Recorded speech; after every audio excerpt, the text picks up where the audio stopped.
Guys, কেমন আছো সবাই?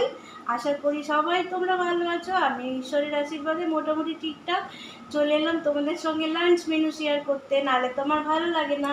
দেখো কি রান্না হচ্ছে, আজকে একটা স্পেশাল জিনিস আছে যেটা আমি লাস্টে দেখাবো। প্রথমে তোমাদের দেখিয়ে দিয়ে আজকে রান্না হয়েছে কি বলো, ভেন্ডি আর কুমড়ো দিয়ে একটা তরকারি হয়েছে নিরামিষ, পেঁয়াজ ফোড়ন টোড়ন দিয়ে। আর এখানে হয়েছে কাতলা মাছের কারি। এই যে দেখো বড় বড় জ্যান্ত কাতলা মাছ নিয়ে এসেছিলো আমার ছেলে, কারি বানিয়েছে। তুনু আমার মেয়ে, ও বানিয়েছে কাতলা মাছের কারি।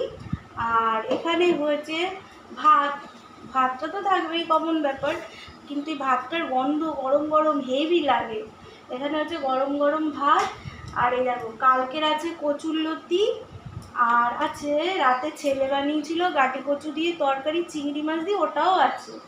আর স্পেশাল জিনিসটা কি বলো তো, সেদিনকে অনেক দেখেছিলে না সবজি ডাল হয়েছিল, ডালটা বেঁচে গেছিলো, তাই ফেলে দেবো। এই দেখো ডালটাকে না শুকনো করেছি, এটা খেতে না খুব ভালো লাগে। বড় লোকরা খায় না, এই আমরা গরিব মানুষরা এটা খাই।